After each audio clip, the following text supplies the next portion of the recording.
Colsey, what do you remember for listeners that don't know? In the 05-06 year, Colsey was on fire, on pace for 40 goals. And Brooks Orpik ran him from behind 60 games in, and he missed the end of the season and then came back in the playoffs. Like, what are your memories, Colsey? Because it was obviously a little bit different for you, and it would have been extremely hard and a lot of, not only physically, but mentally too, I'm sure. Like, what are your, recollections of that, of the 06? Yeah, it was, I mean, like for me, the 06, like, and this is why, like, I'm so thankful to you guys, like, because I went through it in 02, and I mean, my body was in shambles, like basically that whole summer. So I know how tough the grind is, and I know how hard it is. And the way you guys played, like through that play, it was really weird because, I was a fan, but like at the same time, I was still like, hopeful that I was going to be able to get cleared to play. And then we did it a couple times where I was, getting checked out, and like I left Buffalo to try and go home and get cleared by the doctors to play in game 5. And that was when they were just like, all right, like enough's enough. Like we're just shutting you down. Like you're not going to play the rest of the year. And so that was, a tough pill to swallow, like through all that. But like, I can remember I mean, when New Jersey scored that goal at home off of like your stick, off of Gomez's stick with 30 seconds left or whatever. And I'm up there in the press box with the Black Aces, and I'm chucking chairs against the wall. And I'm just pissed about it. Right. I'm like, fuck Tommy. Like, I think that was the game I took the Tortle. That was my Tortle. That was the Tortle night. That was it. That was it. Actually, I'm never doing this again. No, but I was just like, it's all these like moments like throughout that playoff run where, I'm pissed off and I'm out in the hallway, like kicking the wall and just sour and being like, like so mad about it, right? Because I don't have any control over it, right? Like, but I'm sitting up there in the suite all the time. I mean, you saw us, like we had all these superstitions, and it was like who we sat next to, what time of the game we went and got popcorn, and whatever. Like it was just because you feel so helpless when you can't be on the ice, like helping out, right? And so that was like a big like moment that I remember where, when Stalzy ties it with, 2.4 seconds left or whatever, end up winning it in overtime with the big Swede. Like, Nick Wallin. Like moments like that were just crazy. And then, you back it up and even to the Montreal series where, we lose the first 2 games at home. And I'm sitting up there in the press box being like, what the this isn't good. Like, so I go downstairs after the game, which I didn't really do, like go into the locker room, like after the games. I went downstairs after game 2 and I walked into Lavi's office. I said, hey, I'm coming on this road trip. I was like, I'm not staying here in Raleigh. Like if there's a chance, like our season's going to end, like I'm not going to be sitting at home watching it. Right. Like I'm coming. And he's like, well, what did the doctor say? I was like, I don't care, but because I haven't asked them yet. I'm telling you now. So I talked my way into like being able to go to Montreal. Unfortunately, I was still in like the full like waist up. Like, you weren't even close. I was I was confined to my room. Like I was basically confined to the hotel. Like I had to eat every meal at the hotel. I couldn't go out like to dinners or anything like that. So everything had to be done at the hotel. I had to take the bus, and like I had like a security detail on me, like at the arena. Like it was, it was weird, but I was thankful to be there. And then, we win in OT, and then, we win game 3, game 4, and you guys did the basically reverse sweep on them. So like it was so great, like just watching you guys roll through. And then that Buffalo series was really, really difficult for me just because I'm Northern New York guy. Yeah, you're from the area. Yeah, like Central New York, Western New York, there's a big rivalry. Despite me not being in the series, I had a ton of friends that were like at every game, there and watching that series and how nasty that series was, man. I wanted to kill Derek Roy something bad. That little rat, like every time, it would be an offsides and there would be like a scrum on an offsides and he would come around a pile and just like throw a haymaker at Stalzy. And I was like, this little rat, like I'm gonna kill this guy.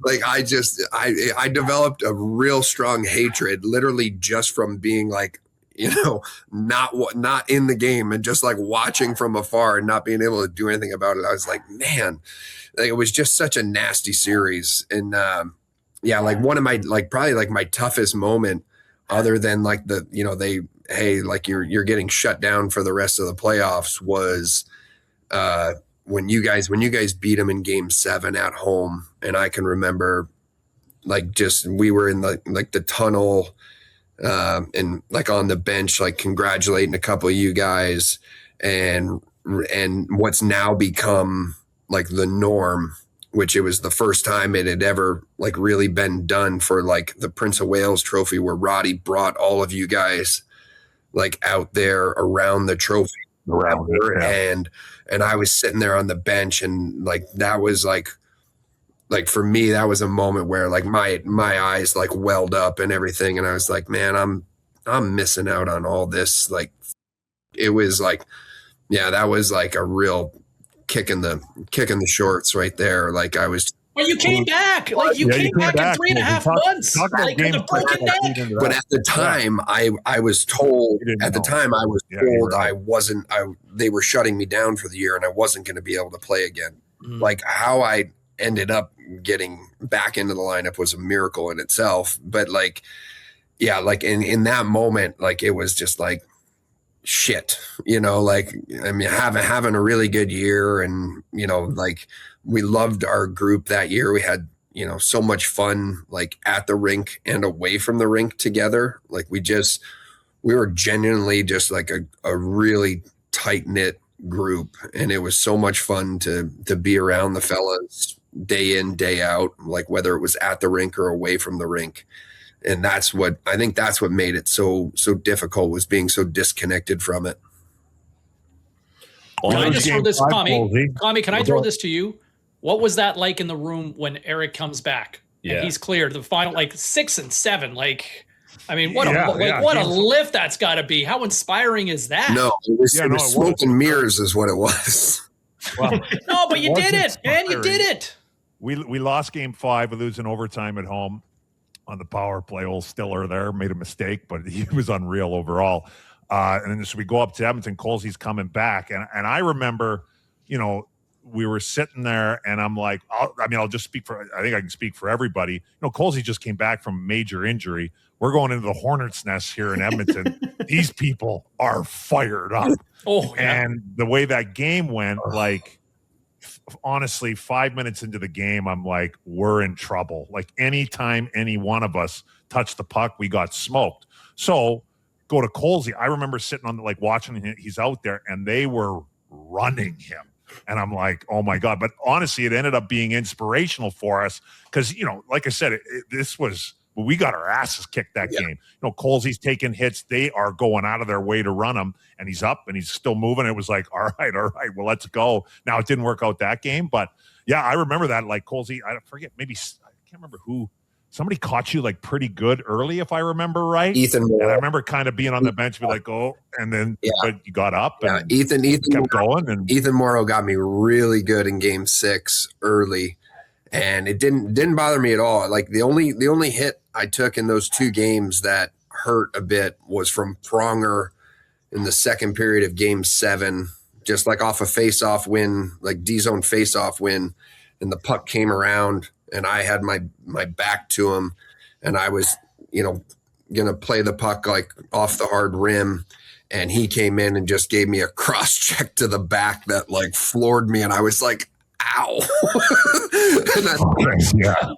But I was also like don't go off the ice. Don't go off the ice. Like, yep. And so I stayed out there for a little bit to like make everyone think like it didn't affect me at all or whatever. But like, yeah, that one stung a little bit. Like, Chris Pronger just, extending the arms on you.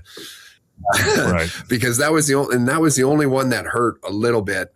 But at that point we were up 2-0. And the only reason Pronger was out there is because they switched up the matchup, because I had spot check before that, and I was going like toe to toe with he and Staios for all of Game 6, and then the majority of Game 7.